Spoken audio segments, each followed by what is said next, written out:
Muy bien, Muy bueno, bien. pues como decía, bienvenidos a todos.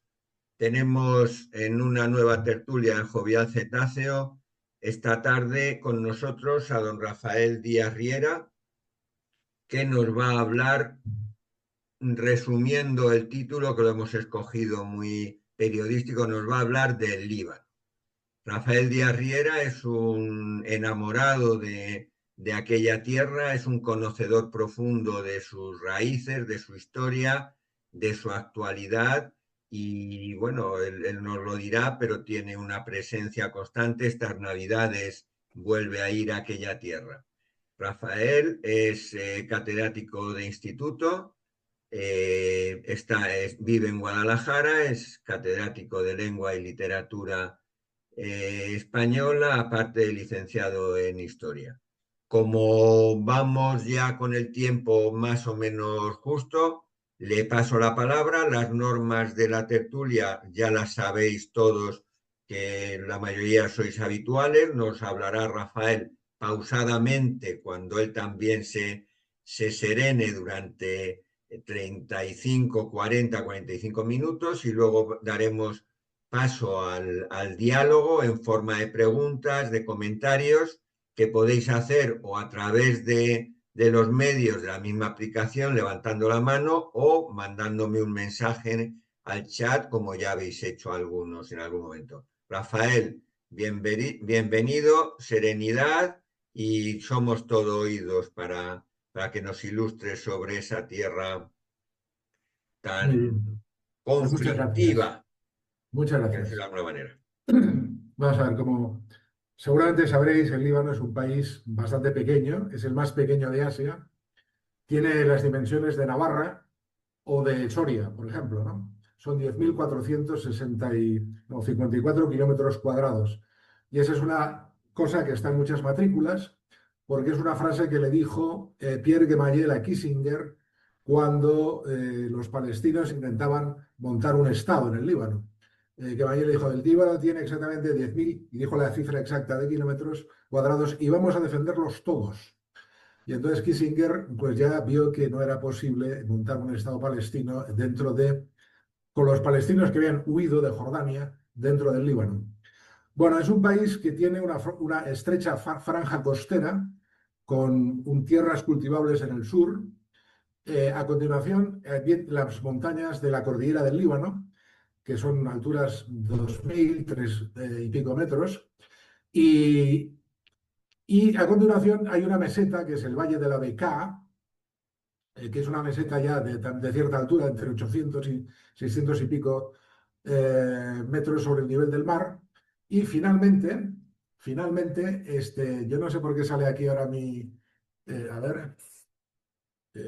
Bueno, te oímos bien, no te ¿Me preocupes oís porque aunque haya puede salido? ser No, no sé por qué.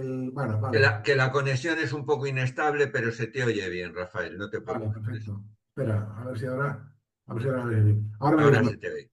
Bueno, pues entonces, y a continuación, después de ese valle del ABK, que repito que es una meseta, viene la cordillera del Antilíbano, que ya limita con Siria.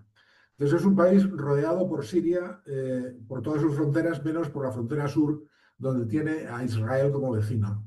Esto tiene consecuencias a los efectos de exportación y últimamente pues han sido muy duras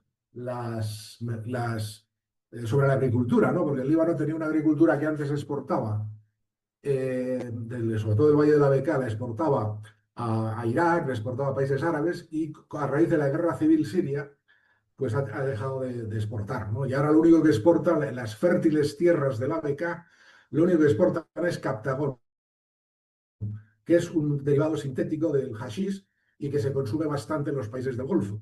Por supuesto, es una exportación ilícita que está perseguida por la...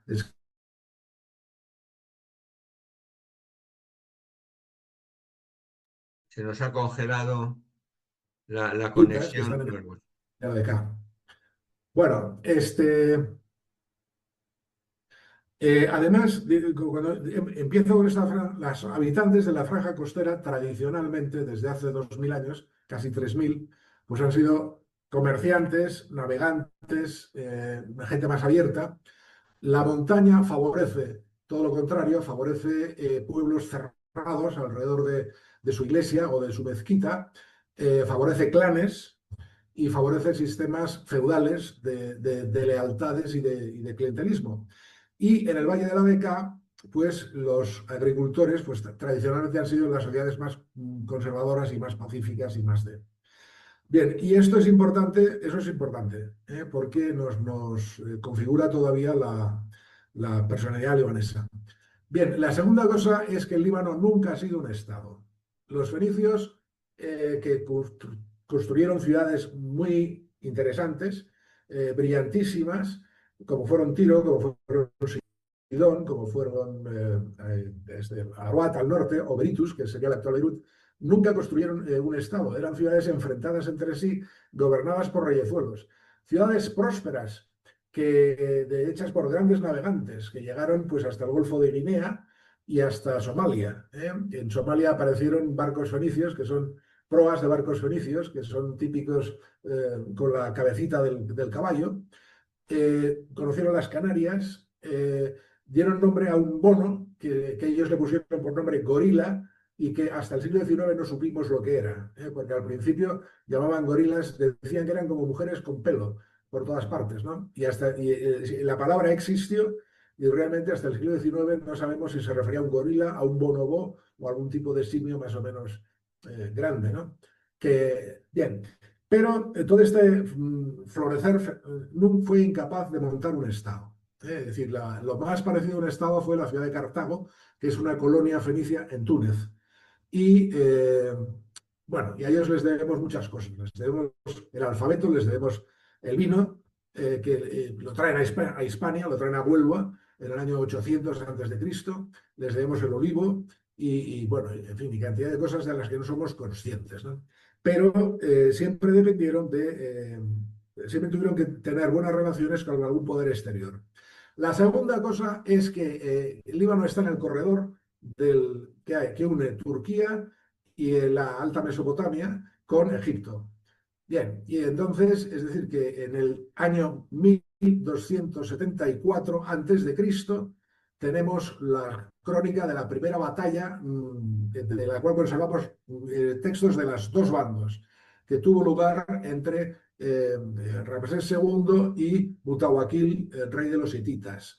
En esa batalla, en la llanura del Oronte, digo, en el Valle de la Bekaa, cerca del río Orontes, que nace en la Bekaa y después va hacia Siria, pues hay 45.000 hititas y sus aliados emboscaron a 16.000 egipcios.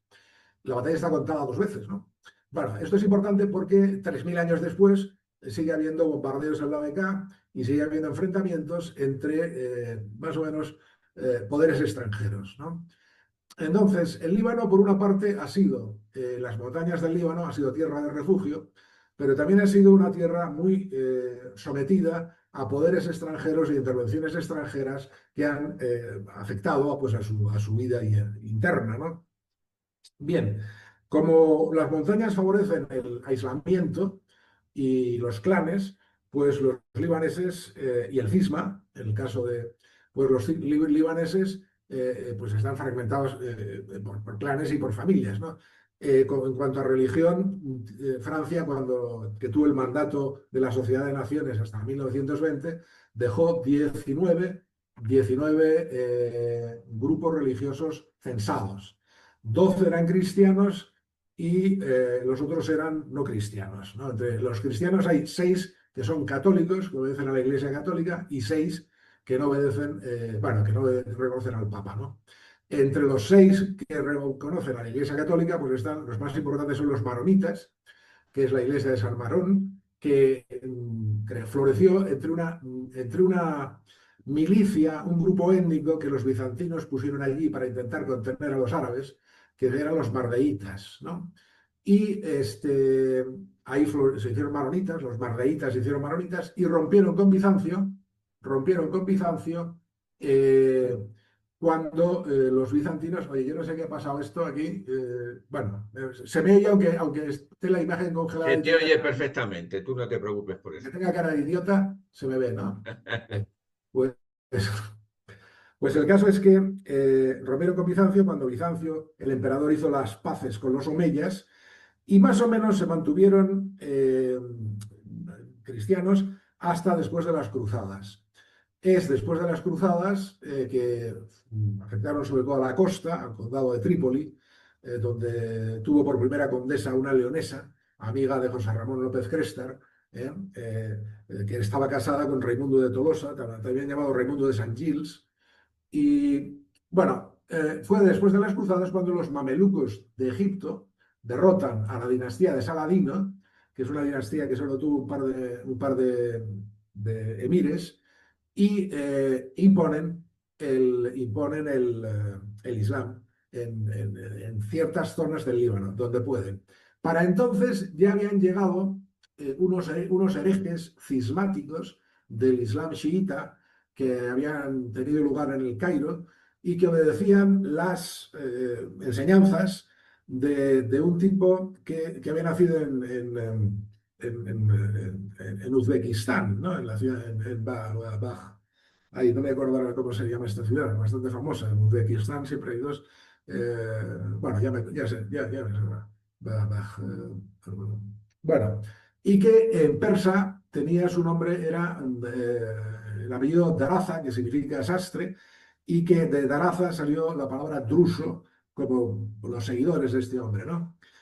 Bueno, estos tipos se han mantenido en esa zona desde el siglo XIII. Es una comunidad súper cerrada, es una comunidad que no admite miembros nuevos, es una comunidad dividida, hay dos tipos de drusos, que proceden de dos tribus originariamente, los que están en la montaña del Líbano y que tienen tradicionalmente como jefe a Walid Jumblat, a la familia Jumblat, ¿no? Que es una de esas familias feudales que llevan 800 años gobernando en la zona, ¿no? Y otros que son los yemeníes o yamani, que esos están pues, en Galilea y en los altos del Golán y en la zona de Siria que limita con Israel, ¿no? Los drusos, tú no puedes ser druso por conversión, es imposible, no admiten. Se casan con drusos, tienen una gran endogamia. Los fieles realmente no saben nada de su religión, no tienen templos, no van, tienen festividades periódicas, pero son un poco raras. Creen en la reencarnación y esto los separa del Islam. Es como una especie de síntesis del Islam, del cristianismo y de filosofías esotéricas venidas de la India o de no se sabe dónde. Pero en Israel los drusos están sobre representados en el cuerpo de oficiales del Tzal, y por qué Israel los sirven al ejército israelí. Y además, como son árabes, pues son los drusos son los que se pueden infiltrar en Cisjordania o en Gaza y pasar por árabes, ¿eh? Y entonces hay un alto número de oficiales de origen druso. Y en el Líbano, pues los drusos de Jumblat han sido pro-palestinos, han sido izquierdistas y han sido partidarios de la Unión Soviética. Y el mismo Walid Jumblat, que es el actual jefe, como su padre, pues Kamal Jumblat, pues es izquierdista y filosoviético en Beirut y señor feudal en la montaña, porque siguen siendo, en fin, teniendo esto, ¿no? Además, ha habido también pues, una población chiita, sobre todo en el sur, que ha crecido, que siempre han sido los más pobres, y además ha habido pues, una población sunnita, pues, procedente de las migraciones que ha habido, pues cuando el Líbano ha estado bajo el poder o bien de los egipcios o bien de los otomanos, que ha cambiado de manos 3 veces a lo largo de la historia, ¿no? Eh, Esto en el siglo XVI, los acuerdos que hace Francisco I el traidor con el sultán de Constantinopla hacen que Francia tenga una posición un poco privilegiada en las costas del Líbano, a efectos de comercio, ¿no? Y eso se producen los primeros contactos con la Iglesia Católica, que es cuando los maronitas le dicen a Roma, a través de los misioneros jesuitas, que nosotros nunca nos separamos de Roma, nosotros nos quedamos aislados. Y entonces, a partir del siglo XVI, pues hay un colegio maronita en Roma, una iglesia maronita, que entre la Piazza del Popolo y la Piazza España, hay sacerdotes maronitas que van a estudiar a Roma, Y después del Concilio de Trento, los maronitas reforman su liturgia, que la tenían en siriaco, y la adaptan pues a la misa de San Pío V, lo que hoy sería el rito extraordinario en la Iglesia Católica, ¿no? Y así se han mantenido los maronitas. Y cuando llega el Vaticano II, lo que hacen es traducir sus textos del siriaco, que ya la gente ya no lo entiende, al árabe, salvo la fórmula de la consagración. O sea, la consagración eucarística la siguen haciendo en siriaco, ¿no? Bien, son el grupo cristiano mayoritario. Junto a ellos hay greco-católicos llamados melquitas, ortodoxos de rito griego, hay armenios, que son los últimos en llegar. Llegan en 1918 los armenios y se instalan en un barrio que es Beit Hamun, al norte del Líbano, al norte de Beirut, perdón. Y después, en 1939, hay otra migración armenia porque Francia regala la región araboparlante de Alejandreta, de Iskandiriyya, la regala al gobierno turco. Y entonces los 5.000 armenios que viven en esa región salen y se instalan en la beca huyendo porque no quieren volver a ser turcos después del genocidio de 1917, ¿no?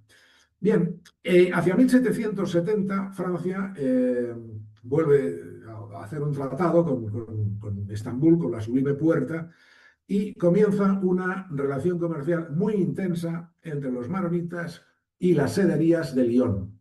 Los maronitas cultivan seda en las montañas y en las tierras, escasas tierras cultivables, y en la BK cultivan algodón. Entonces, la industria textil de Lyon, pues, tira de esta cosa, ¿no?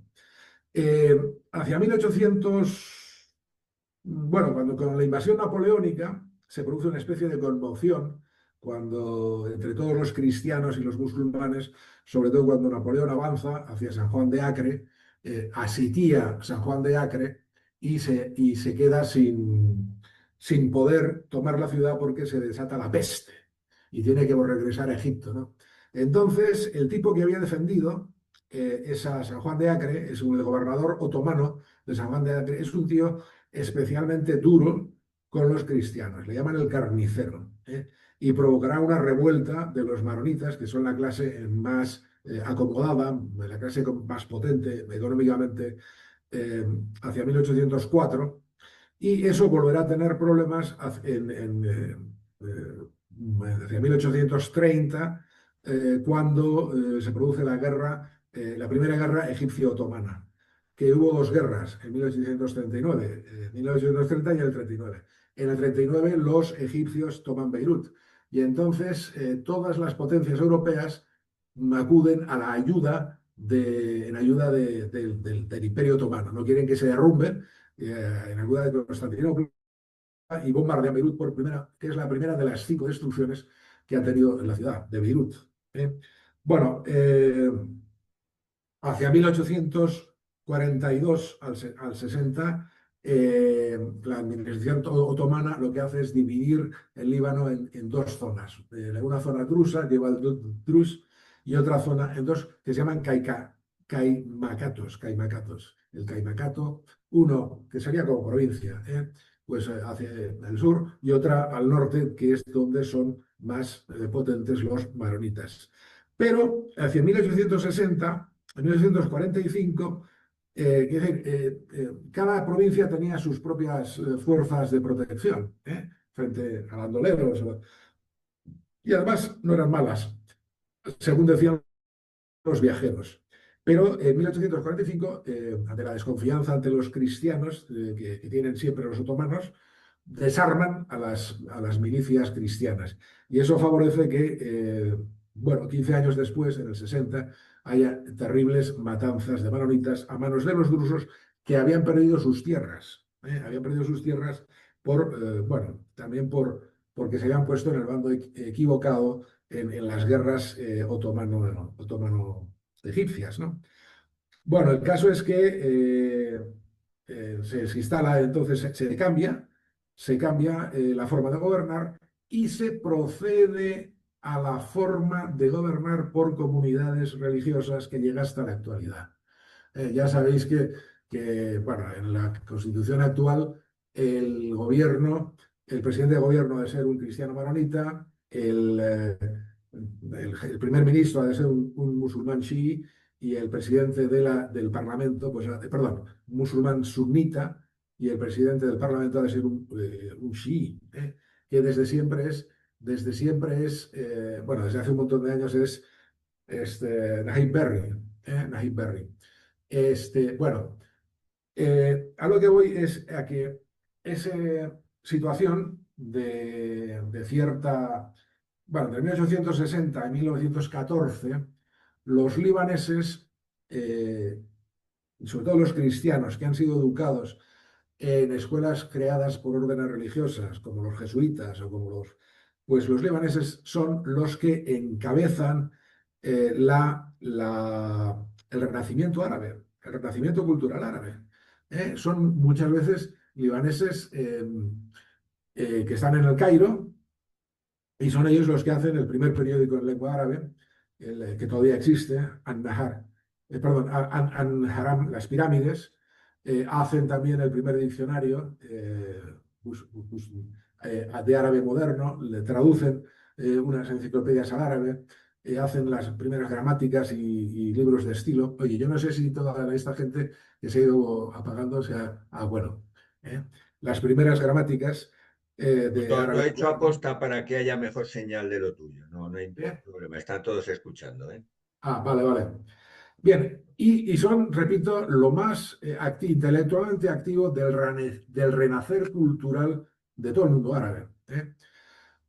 Bien, y esta situación en la cual Líbano prospera, porque ya digo, tiene buen comercio con Francia, tiene los primeros ferrocarril, el primer ferrocarril y único ferrocarril que hay en el Líbano, en esa época, pues todo esto se va al garete en Perdona un 1914. momento, Rafael, creo que no se te ve. No sé si has No, no, no tapado se la me ve, cámara o no. algo. No se me ve. Está congelada la imagen, pero no sé por qué. No sé por qué. No, Eh, pero bueno, no es inconveniente. Vale, sí, ya, vale, de ya. acuerdo. No es Estoy ahí con cara de idiota, pero ya lo siento.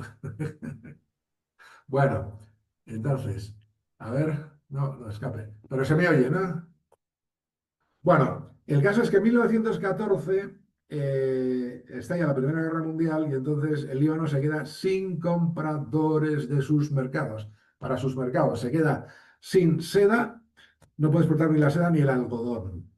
Y claro, eso y las requisas del ejército otomano pues provocan la gran hambruna de 1915 en la que muere un tercio de la población de las montañas. Un tercio de la población de las montañas. Es un desastre parecido, bueno, similar a menor escala al genocidio armenio. Y deja pues una sociedad pues, depauperada. Bien, bueno, horrible. Es un año horrible, espantoso. Porque claro, se había cortado todo el comercio entre Francia y Líbano, ¿no? Estaban en bandos opuestos, ¿no? Bueno, hacia 1918, Francia, por el Tratado de Sykes-Picot, se había quedado con Siria y Líbano, y recibe de la Sociedad de Naciones en el 20 el mandato sobre Siria y Líbano. Y realmente es Francia la que crea el Líbano, la que crea el Líbano como un país, en principio, apoyándose en las minorías cristianas. Porque los árabes han proclamado el reino de Siria y Francia tiene que echarlos a cañonazos. De tal manera que, como castigo, pues, el gobernador francés de Siria, el 1 de septiembre, proclama el Gran Líbano, que en 1926 pasa a ser en la República Libanesa. Bien, y eso hace que, por una parte, los cristianos están encantados de depender de Francia, son países europeos, son europeístas, pero las minorías sunitas y chiitas serían más partidarias de pertenecer a Siria. Y de hecho no se incorporan al nacionalismo libanés hasta fechas muy tardes, hasta prácticamente hasta los años 30, cuando se les garantiza que también estarán representados en el Parlamento. Entonces los suníes y los chiitas bueno, entonces aceptan la idea de unirse al Estado libanés, que en esos momentos tiene ya una constitución bajo supervisión francesa y que divide el país pues, en grupos religiosos por nacimiento. Bueno, cuando se produce la derrota de Francia en 1940, el Líbano queda bajo el gobierno de Vichy. Y entonces, en el 41, para evitar que los puertos de Siria y del Líbano sean utilizados por la Kriegsmarine o por la Luftwaffe en el conflicto que está habiendo con Grecia y con Creta, los británicos lo que hacen es invadir Siria e invadir Líbano. Esta vez los franceses se defienden con valor frente a quizá un poco para reivindicar el desastre que había sido 1940, pero son derrotados por el ejército británico. Entre los que invaden el Líbano hay una brigada judía en la cual milita un tipo llamado Moshe Dayan, que pierde precisamente el ojo en el Líbano, en esos combates. O sea, de imagen que los de nuestra edad, pues seguramente recordaremos. Y esa brigada judía, entre otras cosas, aprovecha para sustraer material militar y llevarlo de matute a los kibbutz entre ellos 2 cañones franceses del 75 que en el año 47 tendrán mucha importancia en los conflictos en Galilea. Bueno, esa invasión se produce, los británicos vencen, también aparecen tropas de la Francia libre, de las fuerzas francesas libres, y en ese contexto los libaneses deciden dar un paso más y proclamar la independencia y suprimir de la Constitución los artículos que hacen referencia al mandato francés. La respuesta del gobernador de la Francia Libre es encarcelar al presidente, que se llama Khudri o Kruri, encarcelar a Scholl, que es el jefe de los chiitas, y a otros magnates más, pero eso tiene muy mala... Todo eso es el 8 de noviembre, los encarcela, pero tanto el gobierno británico como Estados Unidos presionan a De Gaulle y el caso es que el 22 de noviembre, o sea, entre el 8 y el 22, Radio Argel, que es donde está el gobierno de la Francia Libre, pues anuncia que se libera a los detenidos y el 3 de enero del 40, bueno, estamos en el año 43, les liberan en noviembre y el 3 de enero del 44 se proclama la independencia del Líbano y de Siria. Pero habrá tropas francesas hasta el 46, ¿no? Bien, cuando estalla la primera guerra árabe-israelí, en el 48, 47, 48, pues Líbano por inercia se apunta a atacar al Estado de Israel. Por inercia porque, bueno, un poco por seguir por la presión de las minorías en fin, no cristianas, y recibe 100.000 refugiados palestinos. Líbano nunca firmó esa paz. O sea, en teoría, aunque no ha participado en las guerras que han venido después, en teoría sigue en guerra con el Estado de Israel. Y recibe 100.000 refugiados palestinos.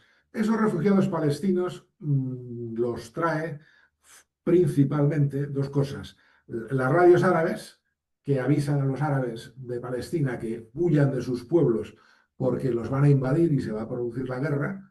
Y entonces cuando los ejércitos árabes, antes de que avancen sobre los territorios ocupados por hebreos, y también los produce el pánico de la masacre de Deir Yassin, donde una aldea que es entregada al holocausto, es decir, al sacrificio total por parte de los terroristas del grupo Stern, la banda del Stern, afincada en Jerusalén, que bueno, pues, matan hombres, mujeres, niños en esa aldea de Deir Yassin. Y eso tiene un efecto psicológico brutal, ¿no? Porque los palestinos no estaban, bueno, no están preparados para esto. Bien, esos 100.000 refugiados palestinos ya se instalan en el Líbano y hasta nuestros días, porque no se les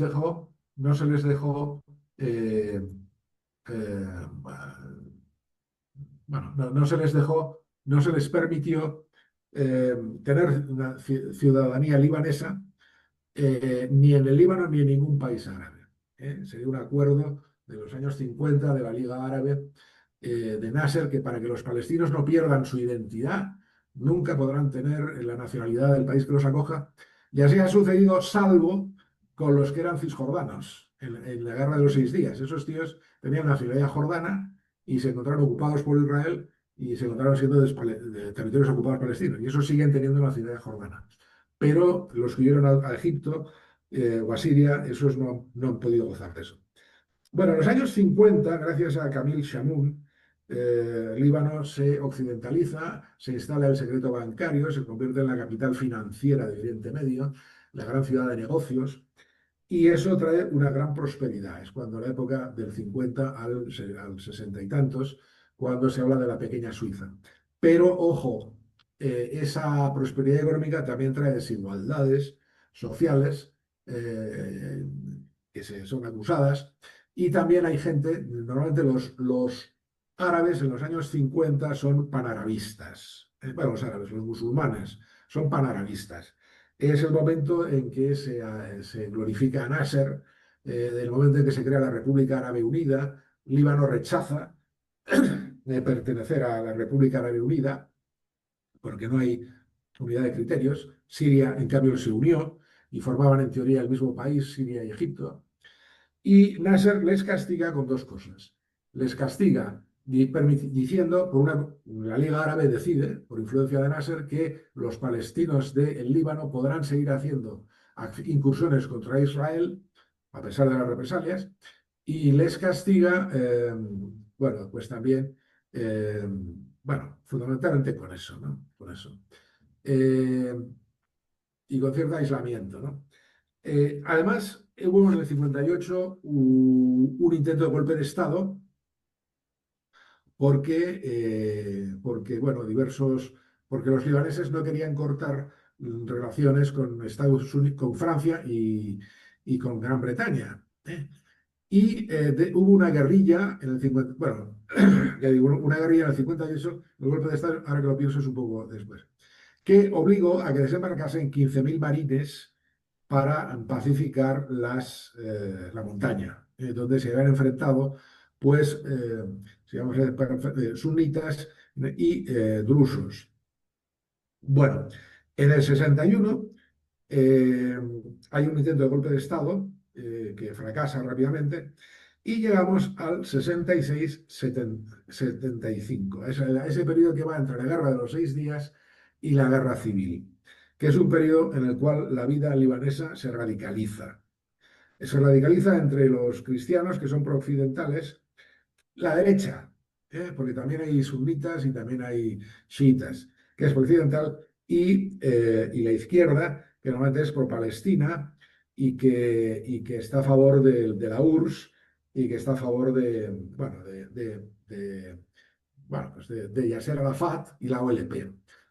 En el 67, la Guerra de los 6 días, que no sé si, bueno, se entiende 68, el prestigio de Nasser cae por el desastre que ha sido la Guerra de los 6 días, ¿no? Para los egipcios, ¿no? Pero aparece una figura emergente que es la de Yasser Arafat. Yasser Arafat, es decir, y aparece una mistificación de la guerra de guerrillas y de la labor de los Fedayeen, que significa los suicidas, que hacen la guerra a Israel. Al mismo tiempo, un presidente druso, un jefe de gobierno druso, Jamal Jumblat, legaliza al Partido Comunista Libanés, legaliza a un partido baás o basista pro-iraquí, a otro partido basista pro-sirio y al Partido Nacional Social Sirio. Es decir, que legaliza una serie de movimientos de izquierdas que apoyan a los palestinos y apoyan la guerra, mientras los cristianos están cada vez más quemados, y la derecha en general, por las represalias de Israel. Es una cosa no sé si recordamos, pero por ejemplo, hay un momento en el cual Israel bombardea el aeropuerto de Beirut y destruye todos los aviones de compañías aéreas árabes, como represalia a los frecuentes secuestros aéreos que tenían lugar en aquellos años, en el 68, 69, 70. Además, llegan las Olimpiadas de Múnich y, bueno, matan a los miembros del equipo israelí, bueno, mueren, y entonces Israel toma represalias. Y una de las represalias contra el jefe de la organización Habash, el doctor Habash, tiene lugar en Beirut. Es una acción en la cual desembarcan comandos israelíes en la playa y vestidos de civiles, entre ellos Ariel Sharon, vestido de mujer, se acercan a la casa donde vive el doctor Shabash, y suben las escaleras y le descerrajan, no sé si una granada o unos tiros. El caso es que aquello acabó en un tiroteo espantoso, donde hubo muchas víctimas civiles, donde tuvieron que abrirse paso los israelíes a tiro limpio hasta la playa para volver a coger las lanchas, y aquello proporcionó la caída del gobierno, en la dimisión del jefe del primer ministro por no haber sido capaz de prever.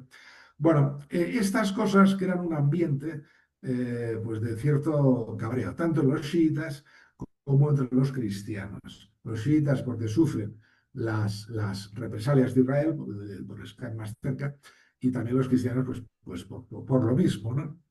Y en el 1970, en septiembre negro, en Jordania, el rey Hussein expulsa a los palestinos.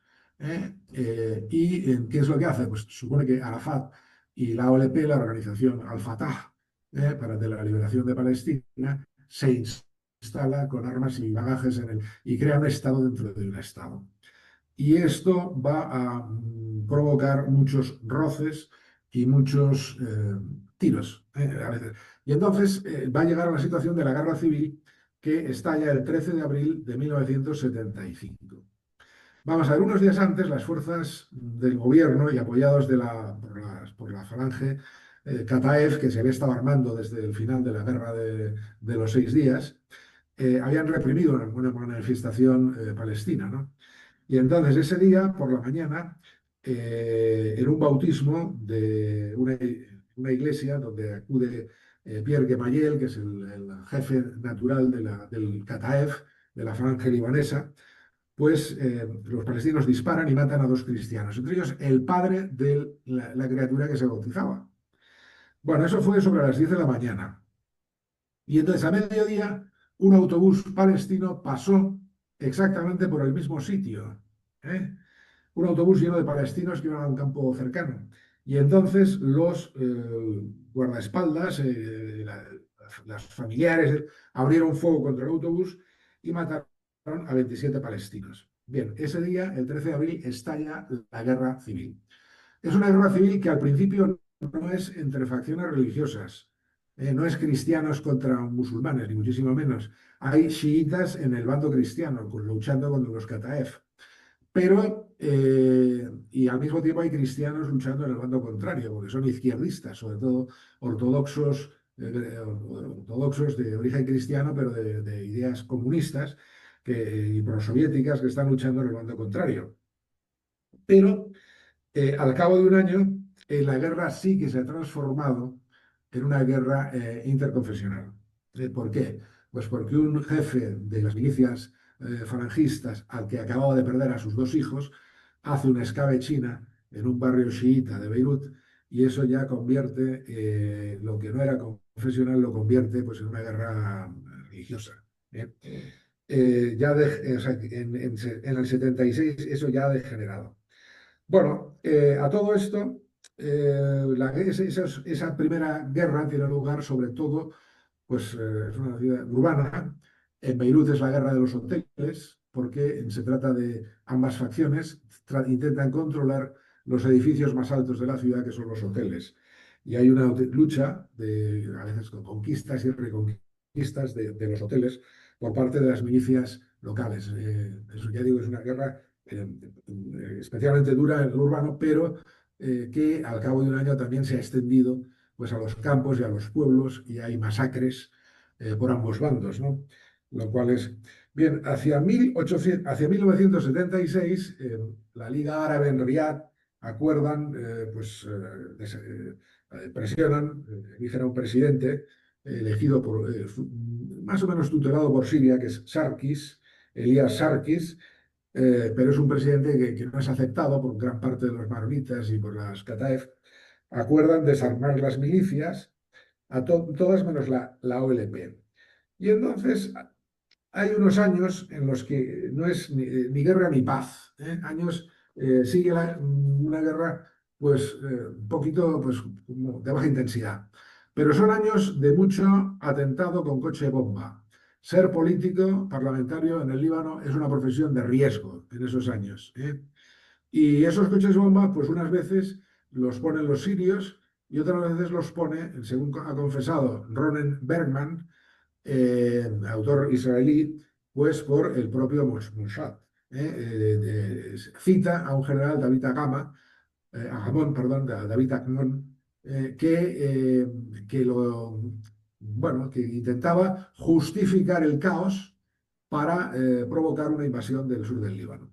Una invasión que se acaba produciendo, pues, bueno, pues como sabemos, en el año 77, pues invaden el río Litani, se quedan con el sur del río Litani los israelíes. En el 78 despliega la FINUR y la situación podría haber tenido una cierta paz si no hubiese sido porque en el 79, ¿qué es lo que pasa en el 79? Pues la revolución jomeinista. Khomeini toma el poder en Irán y aparece un nuevo actor que se siente protector de de las chiitas del mundo, que son una minoría dentro del Islam, y que además toma como forma de la defensa de los israelíes. Perdón, la defensa perdón, el ataque a los israelíes. Israel tiene que desaparecer, son tierras tomadas a los musulmanes, no se puede consentir.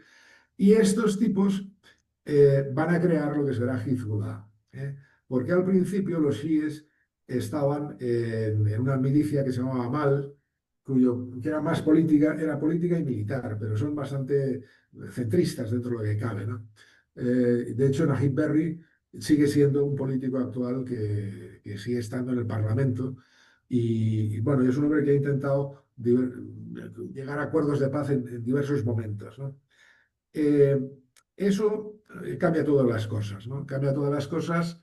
Hezbollah aparece como una fuerza emergente y además tiene una cosa que es lo que le hace fuerte a Hezbollah en los sitios donde se instala, y es que tiene una política social de suplir las carencias del Estado allí donde se instala. Es decir, Hezbollah tiene escuelas, Hezbollah tiene hospitales, Hezbollah da trabajo a los más necesitados, que en este caso son la minoría chií, ¿eh?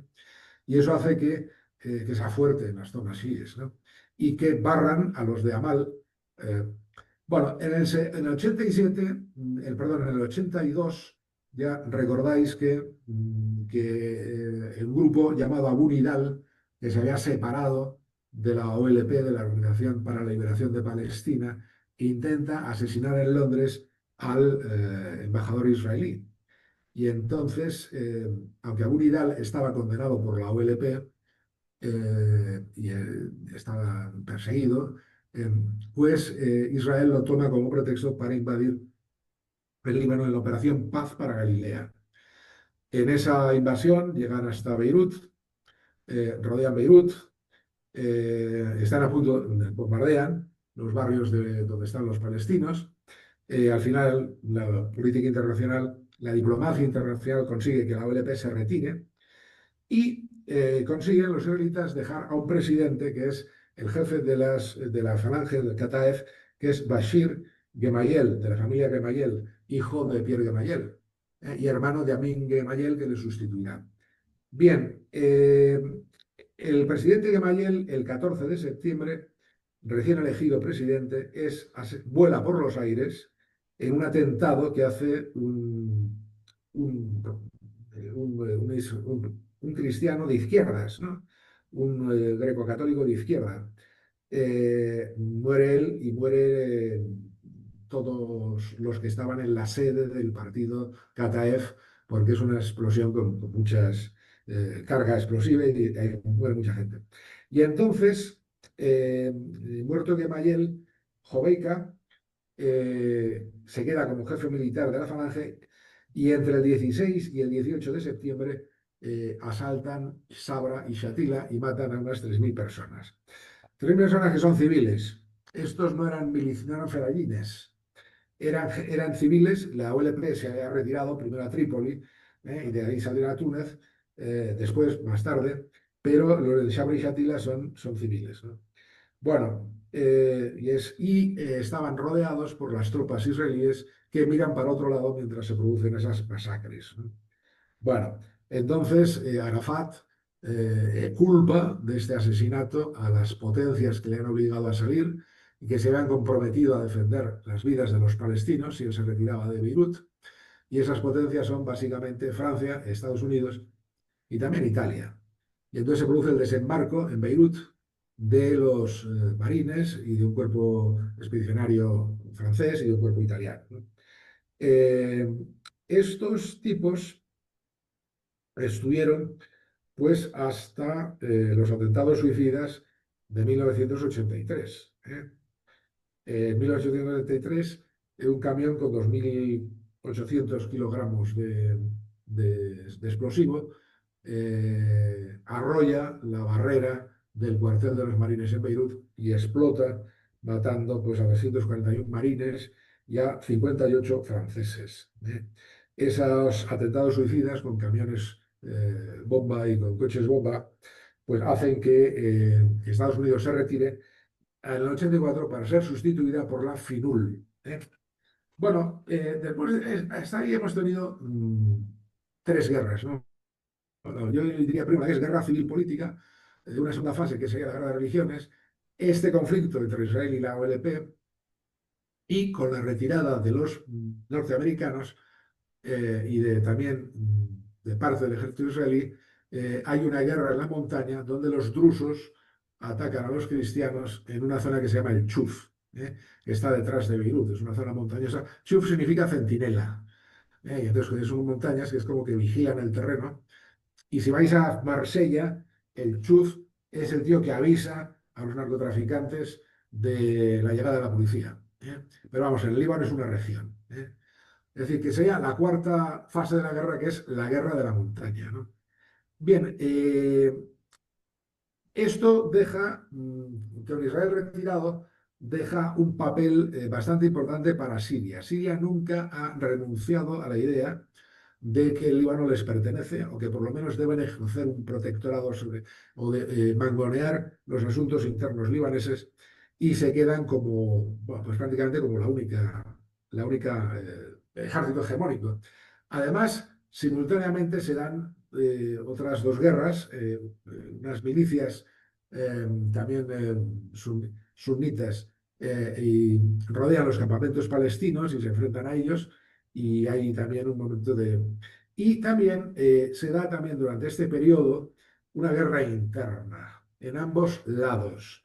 En el MN, el Movimiento Nacional Libanés, que es el que agrupa a todos los partidos de izquierda, más Hezbollah, más los drusos, y también en el bando cristiano, donde el partido Kataef elimina a los jefes de otros movimientos armados también cristianos, ¿no? El movimiento Marana, de la familia Franille, y después también y otras. Y aparece en el sur el general Michel Aoun, armado por Israel, que crea el ejército libanés libre del sur. Bueno, eh, en la guerra prácticamente dura hasta el año 90. ¿Qué es lo que pasa en el año 90? Bueno, primero, hay unos acuerdos de Taef en el año 88 que no los reconoce Michel Aoun, pero que el resto de los acuerdos de Taef ordenan el desarmar a todas las milicias, salvo a Hezbollah, que justifica que tiene que defender unas granjas ocupadas por los israelíes en el sur.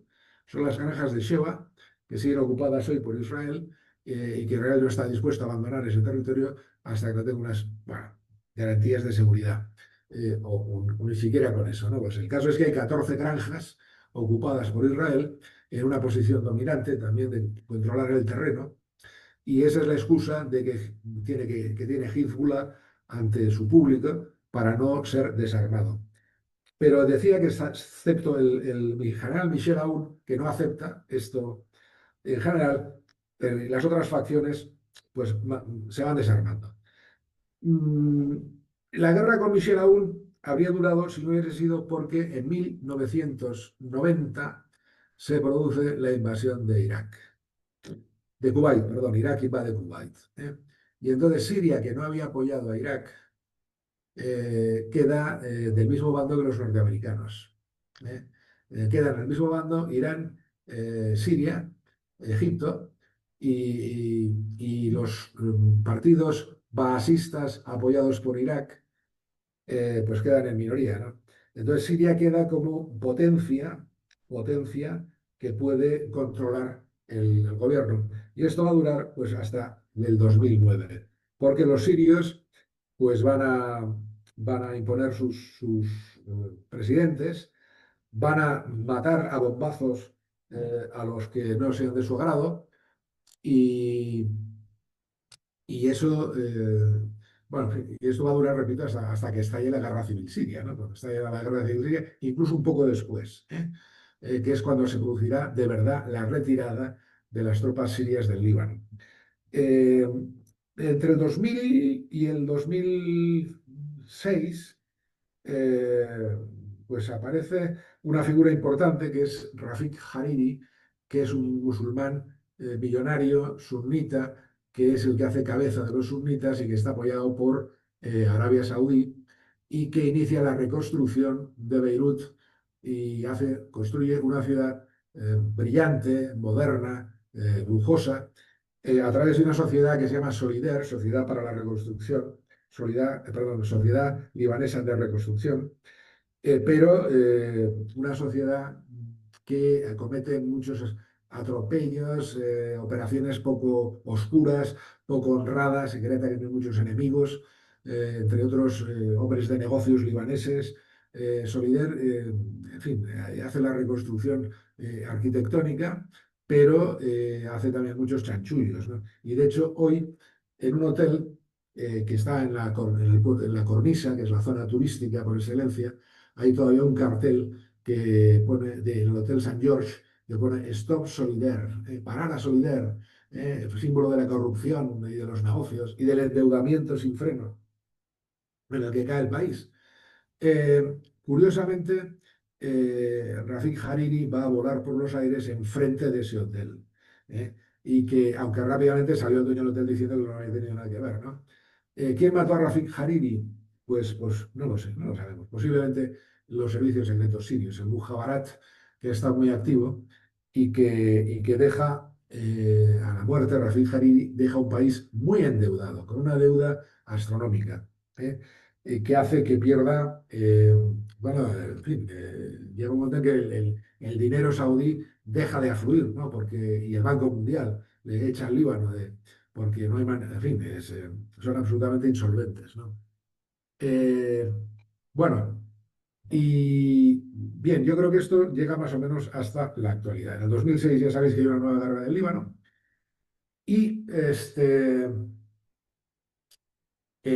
después bueno, pues eso, el 2019 hay una crisis económica brutal que antecede a la crisis del COVID, ¿no? Que todavía deja al país todavía más machacado. Y el 2020 explota el puerto de Beirut, no sé si son 2.700 toneladas de nitrato amónico que tenía almacenada Hezbollah, y que mata, pues eso, 300 libaneses y deja 5.000 tíos heridos y 10.000 personas pierden sus hogares. Es decir, y que no se investiga, porque Nasrallah, el jefe de Hezbollah, que tiene una posición dominante sobre la política libanesa, es el único partido que tiene una milicia armada, pues dice que no se investigue. Entonces yo no sé si ahora se investigará. Bueno, se está investigando quién fueron, qué había pasado, quién había almacenado, quién había tenido tanta negligencia en el almacén de materiales peligrosos. Y bueno, en fin, y con esto ya termino. No sé si queréis hacer alguna pregunta.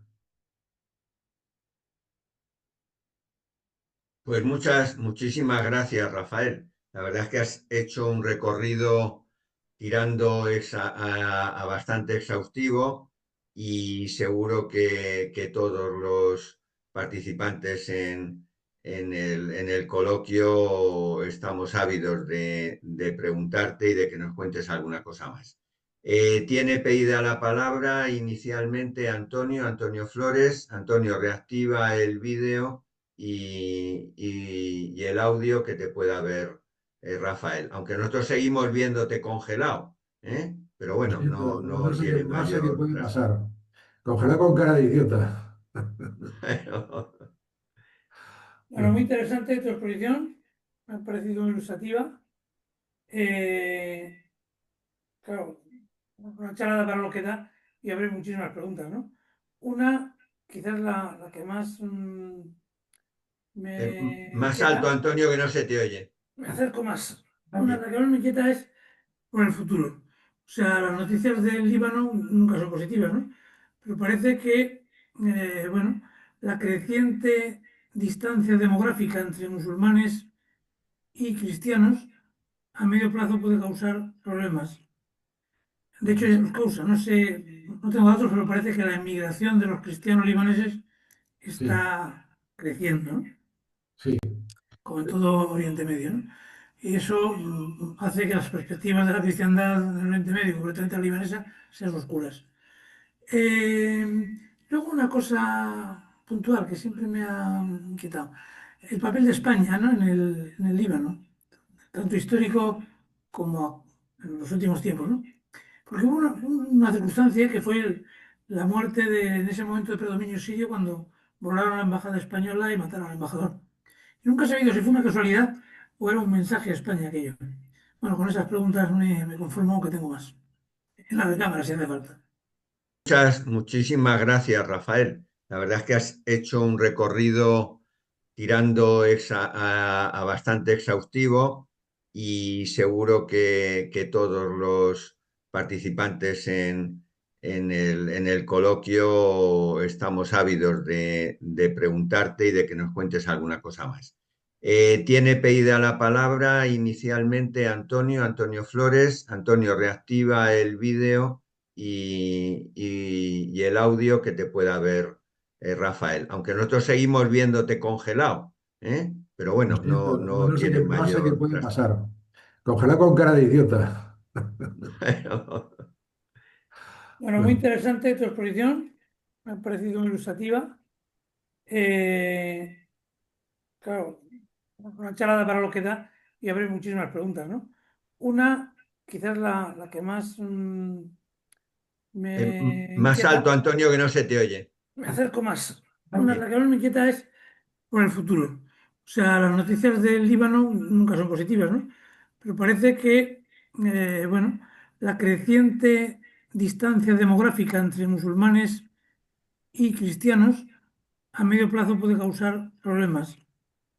De hecho, ya los causa. No sé, no tengo datos, pero parece que la emigración de los cristianos libaneses sí, está creciendo, ¿no? sí, Como en todo Oriente Medio, ¿no? Y eso hace que las perspectivas de la cristiandad en el Oriente Medio, concretamente la libanesa, sean oscuras. Eh, Luego una cosa puntual que siempre me ha inquietado.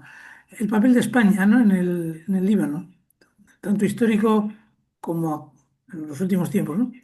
Porque hubo una circunstancia que fue la muerte en ese momento de predominio sirio cuando volaron la embajada española y mataron al embajador. Y nunca he sabido si fue una casualidad o era un mensaje a España aquello. Bueno, con esas preguntas me conformo que tengo más. En la de cámara, si hace falta. bueno, yo esa pregunta no te la puedo contestar, pero, porque realmente no sé nada, ¿no? He conocido a algún embajador español en el Líbano y gente que ha trabajado en la embajada española, pero, pero en fin, no se sabe. Puede haber, eso quizá haya algún participante que tenga más información de la que yo pueda tener, ¿eh? Y por lo demás, bueno, la lengua española en el Líbano está teniendo cada vez mayor presencia porque todos los veranos regresan los libaneses que están emigrados a Hispanoamérica. Y entonces en las zonas turísticas ves pues muchos sitios donde tienen las zonas turísticas normalmente, bueno, que es toda la costa, ¿no? Negocios en español, nombres españoles, cocina española, es decir, que hay como una En fin, recordemos que libaneses sudamericanos son, por ejemplo, Ricardo Darín o Salma Hayek o Shakira, que es la cantante. Pues, en fin, y esa gente suele regresar en verano y trae dinero a sus familias, tanto los cristianos como los musulmanes. Es decir, que de hecho, en agosto, una de las cosas que se le pidió a Hezbollah era que se estuviera quietecito para no interrumpir esa llegada, esos flujos de dinero que venían los turistas que volvían a veranear en su país natal y a aliviar las penalidades económicas de su familia. Lo de esto demográfica, pues efectivamente es grande, ¿no? Y de hecho es un país de ser mayoritariamente cristiano, pues en estos momentos no hay ningún censo, pero está claro que son minoría. También emigran los musulmanes. Lo que pasa es que tiene 5,5 millones de habitantes, medio millón de palestinos que siguen sin ser ciudadanos y 1,5 millones de refugiados sirios, que son los que hacen los trabajos agrícolas en el Valle de la Bekaa. Los trabajos peor pagados los suelen hacer los refugiados sirios. Y tienes una cosa curiosa, y es que, bueno, curiosa, en fin, como echa la ley, echa la trampa y son bastante marrulleros. Tienes muchas veces la figura del palestino, que la principal ventaja de ser palestino es los seguros médicos. Es decir, que la ONU y la Organización de los Refugiados ha construido buenos hospitales. Y si eres palestino, pues tienes acceso directo, ¿no? Gratuito. Pero para eso tienes que ser propietario de una local en un campo. Entonces tienes en este momento pues palestinos que viven a lo mejor en Hamra, que es un barrio de clase media, que siguen siendo propietarios de un chamizo en un campo de refugiados y el chamizo lo tienen realquilado a un refugiado sirio, ¿no? No quieren perder esa condición de palestino, pero tampoco, pero en fin, quieren aprovecharse lo que puedan, ¿no? Las milicias palestinas han empezado a desarmarse este verano. Han empezado, no sé si lo han hecho todo y ni sé si se han desarmado todos. De los campos, porque el presidente Michel Aoun les ha pedido que las milicias se desarmen. Y han accedido todos menos Hezbollah. Entonces, yo no sé si Hezbollah, a fuerza de ataques israelíes, acabará desarmándose o, en fin, qué pasará, ¿no?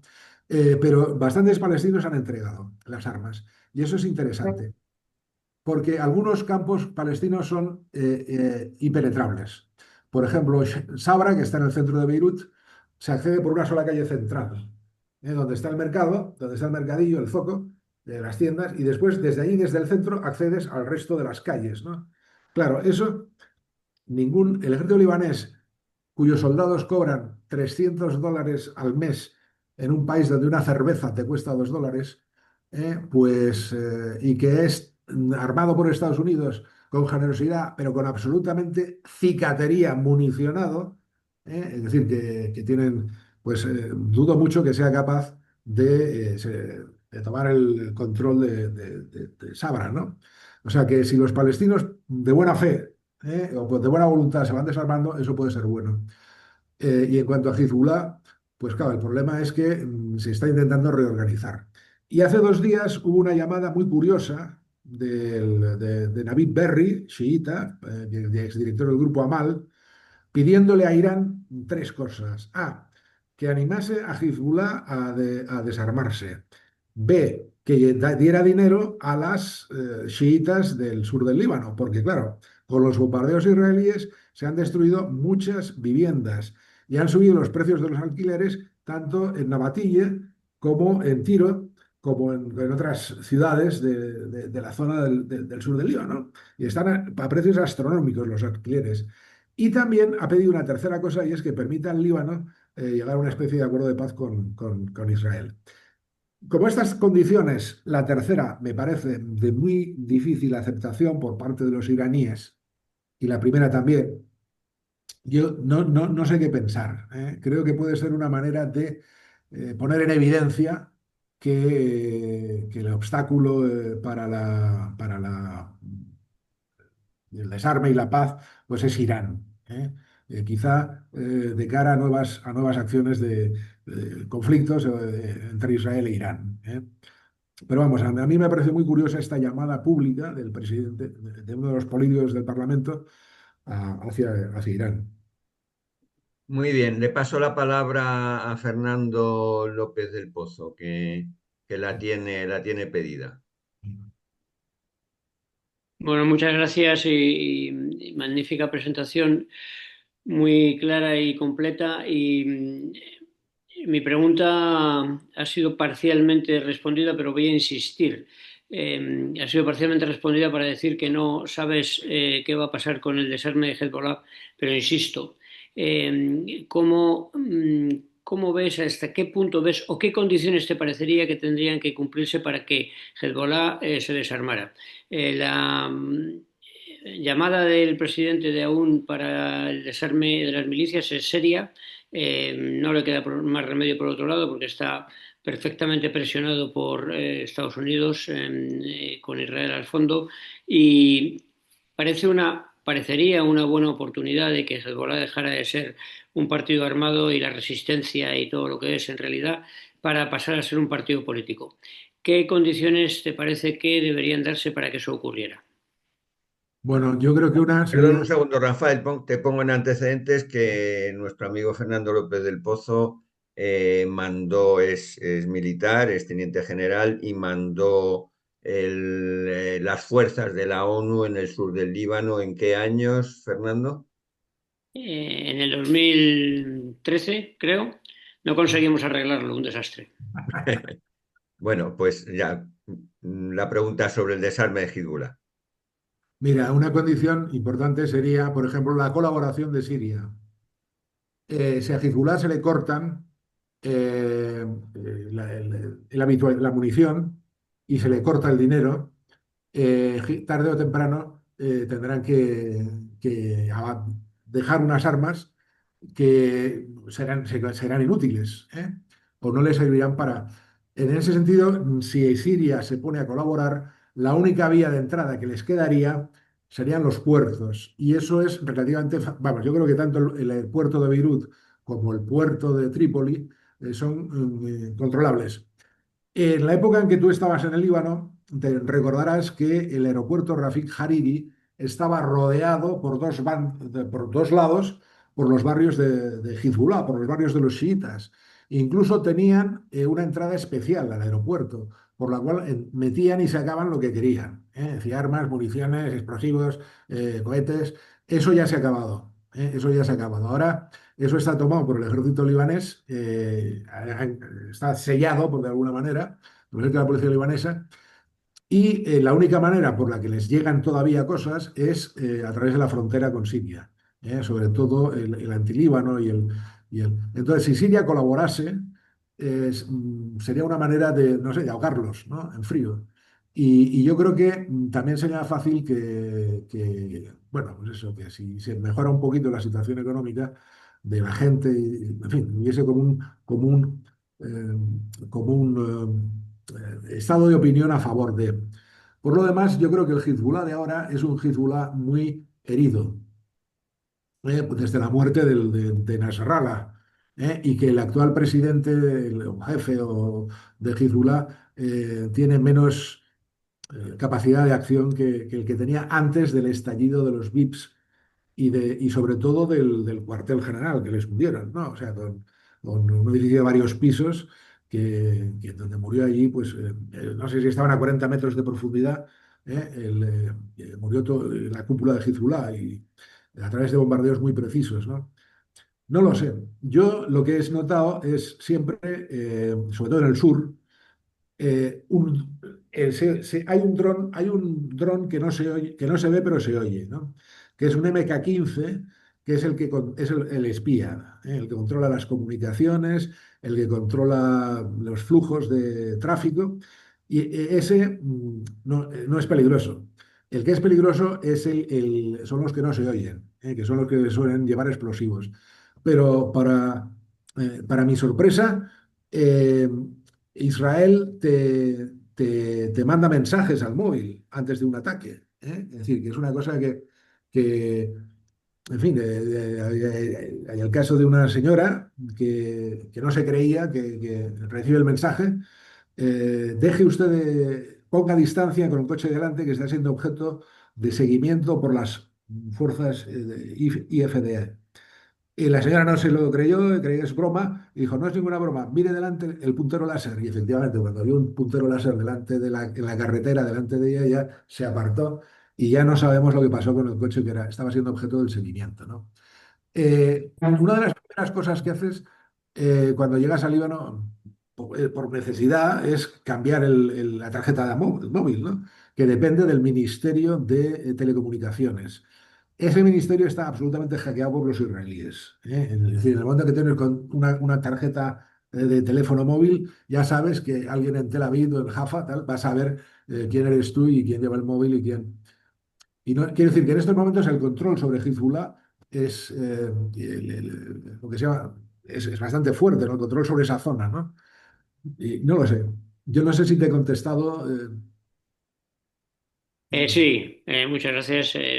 Tiene mucha lógica y efectivamente coincido en que si consiguen que Siria colabore, es muy complicado dado a la situación de Siria, pero sería un paso adelante importante y lo que quiere decir que seguro que están presionándole a los sirios para que lo hagan. Me refiero a los americanos. Así que sí, creo que es una buena condición que si se diera, pues ayudaría muchísimo y ojalá que se dé, porque ojalá que se desarme Hezbollah, ganaríamos todos mucho en la zona. Pues muchas gracias. José Ramón López Cresta, tienes la palabra, José. Lo primero, creo que recogiendo la opinión de todos y en verso. Compensa sobradamente la excelente intervención el desastre catastrófico de la horrible conexión. Muchas gracias. Segundo, excurso lingüístico histórico. Falange es la traducción, bueno, es la transcripción en español del término falange griego que quiere decir rodillo. En el año 38 ya la familia Yemayel y sus compinches, inspirados en la falange española o en lo que sabían de la falange española, le llamaron falange libanesa a lo que constituyeron entonces. Eso en árabe no se llamó rodillo, que se diría ustuana, sino que le llamaron kataeb, que es el equivalente a regimiento o unidad militar. Sí. Segundo, esa falange, que no tiene nada que ver nada más que en sus orígenes, una remota inspiración con la de española, recibió alguna, bueno, ayuda o simpatía por parte del que fue embajador en Líbano desde el año 1950 hasta el año 1970, que fue ni más ni menos que el profesor de natación, el segundo profesor de natación que tuvo José Antonio Primo de Rivera, Manuel Valdés Larrañaga. Y esto es una tontería que no sirve para nada, pero que yo la sabía y os la cuento. Bueno, yo lo que te puedo decir es que en el funeral de Pierre Gemayel, que lo vi por televisión, bueno, lo vi, pues, yo entonces era muy joven, pero tenía un amigo libanés. Una de las fotos que se veían en su casa detrás era de José Antonio Primo de Rivera, ¿sabes? O sea, tenía un cuadrito con una foto de José Antonio. Y efectivamente, Kataef es unidad militar. También Hezbollah se llama Kataef al-Hezbollah, o sea, decir que es una palabra más polisémica, ¿eh? Polisémica. Y el Kataef se ha ido disolviendo, en el fondo porque han muerto los líderes, ¿no? O sea, la familia Gemayel, pues primero murió Pierre, después murió Bashir, después murió Amin, y después Pierre Bashir, o Pierre Amin Gemayel, el nieto, también murió. O sea, y entonces los nuevos líderes no han mantenido unidos a los Kataef, ¿eh? Yo llegué a conocer en Maad a un sobrino que se llamaba Yemayel, que era profesor en la Facultad de Económicas de la San José de Beirut. Ah, sí, de los jesuitas, muy Sí, buena sí. universidad.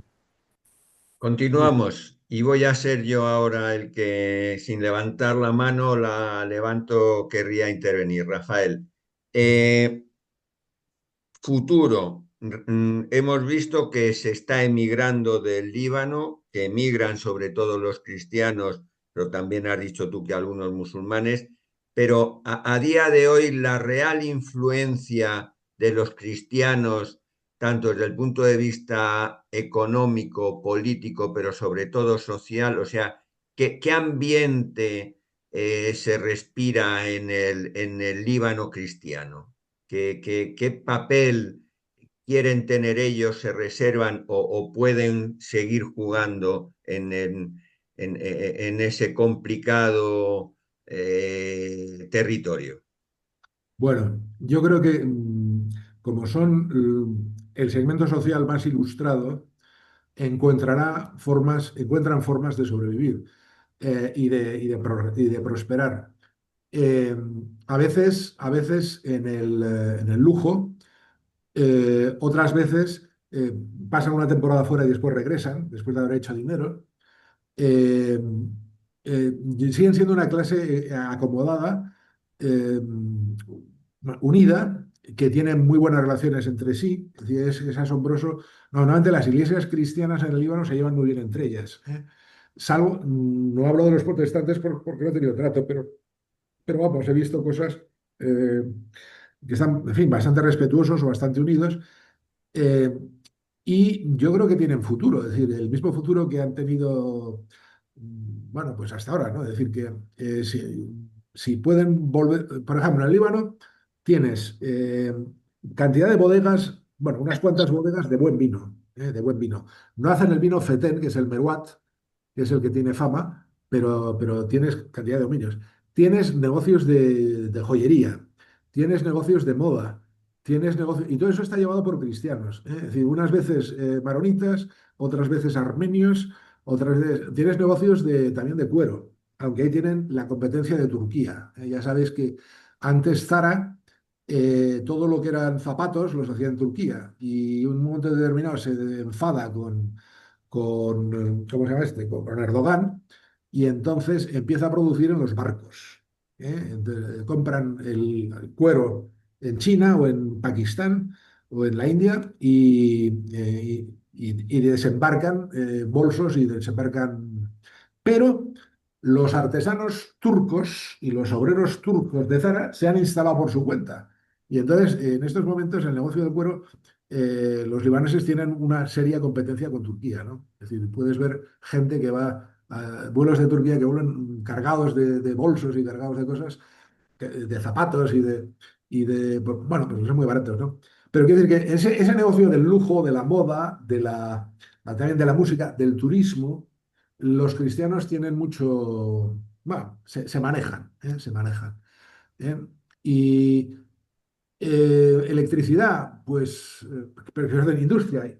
Industria tiene muy poca industria. El Líbano no tiene recursos naturales. En fin, bueno, tiene una presa y después tiene una central al lado de la costa, entre Beirut y Juníe, que da electricidad 3 o 4 horas al día. Pero como los libaneses son como son, pues todo el mundo tiene o un generador o una placa solar o un tío en el barrio que produce electricidad y se la compras al tío del barrio. Por si tienes placas solares, por supuesto, tienes o sea, que la gente espabila, la gente espabila. El libanés en este sentido es muy espabilado. Bueno, y las deficiencias de la ausencia de Estado, porque realmente el Estado es prácticamente inexistente, la suple la iniciativa privada, ¿no? Y en este sentido, pues, vamos, yo creo que tanto los suníes como los cristianos, pues se llevan, lo hacen bastante bien, ¿no? Y, y no sé qué más. O sea, yo creo que pueden, aunque los jóvenes no ven futuro y por eso emigran, lo cierto es que también regresan y si hubiese un poquito de paz y un poquito menos de corrupción, pues las cosas podría tirar para adelante, ¿no? Porque, repito, son los más cultos de los árabo-parlantes, con diferencia. De Muy hecho, bien. cantidad de países del Golfo los mantienen libaneses, arquitectos libaneses, médicos libaneses, ingenieros libaneses. ¿Eh? Pues nada, me callo ya. Muchas gracias. Le doy la palabra a Antonio de nuevo y vista la hora, como hemos empezado con cierto retraso, me temo que vamos a tener que terminar ya esta tertulia, porque son las 10 menos 10 y yo creo que la hipoglucemia puede estar Sí. haciendo algún estrago entre nuestros contertulios. Antonio, cuando quieras. Bueno, porque no hay más preguntas, pero es que hay tantas cosas. Ha salido hace poco un documental de Fernando de Aro, un periodista que fue de la COPE, sobre el Líbano. Interesante, para mí indiscutible, pero interesante. Una de las tesis del documental es que los cristianos son los que más problemas tienen con otros en Líbano. O sea, que No. los sunís y los chiíes se llevan a matar, los drusos y los siíes se llevan bien. En general, los sitios donde conviven estas religiones son más conflictivos que los sitios en los que conviven cristianos con las otras Sí. El único sitio, religiones, ¿no? los Y únicos pueblos donde encuentras musulmanes y chiitas, perdón, cristianos y chiíes, cristianos y chiitas, son los pueblos cristianos. Son los únicos que son capaces de convivir con todos. me ha parecido muy significativo. Y uno de los argumentos es que es la influencia de la enseñanza cristiana en el Líbano. O sea que a los colegios católicos, fundamentalmente de Líbano, no solo van católicos, van todas las demás religiones, alumnos de No, las demás religiones. Y sí, que no pasa al contrario, quizás porque los demás no tienen un sistema educativo tan potente, tan prestigioso claro, como los cristianos. ¿De esto qué claro. opinas? Pues que es verdad, las órdenes religiosas empezaron a poner colegios en el siglo XVIII y en el siglo XIX, y son las más prestigiosas. Y después los protestantes pusieron la Universidad Americana de Beirut, que también está abierta a todo el mundo, ¿no? Pero quiero decir que la Universidad de San José, por ejemplo, que es la de los jesuitas, pues tiene muchísimo prestigio. Y después tienes otra universidad maronita, otra universidad greco-católica que tienen mucho prestigio. En Líbano hay muchas universidades, ¿no? Pero las cristianas tienen mucho prestigio, están abiertas a todo tipo de gente y también favorece que por lo menos en las élites educadas pues haya otra actitud, ¿no? Hay otra actitud. Y respecto a los colegios musulmanes, no lo sé, porque no he estado en ninguno. Los colegios públicos el año pasado tuvieron solo 4 días de clase, un día de clase a la semana, en los colegios públicos e institutos públicos. ¿Por qué? Porque el Ministerio de Educación solo podía pagar 4 jornales, con lo cual el maestro pues daba clase el martes y el resto de la semana se dedicaba a trabajar en otras cosas, ¿no? Es decir, porque con 4 jornales no se puede vivir, ¿no? Entonces, bueno, en ese sentido la enseñanza privada, entre comillas, que también tiene muchas cosas social, cristiana, pues es importante. Es muy importante. Muchas gracias. Bueno, Muy pues bien. Rafael, si quieres aportarnos alguna otra cosa, nada, nada, nada. Nada, que ya es un poco tarde y estáis deseando.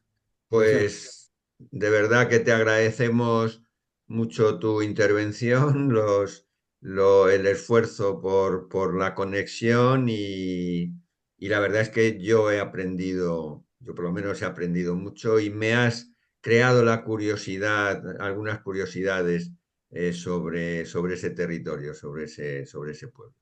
Muy Muchas bien. gracias y a todos ya estas tertulias se reanudarán después de las fechas navideñas. Os deseo a todos y me hago partícipe del resto de los que impulsamos el Jovial Cetáceo, que paséis una santa y bendita Navidad, que tengamos un año nuevo lleno de todo lo que podamos y que felices Pascuas. Muy Adiós. bien. Feliz Navidad. Feliz Navidad. Adiós, feliz Navidad a todos. Hasta luego. Gracias. Feliz Navidad, hasta luego.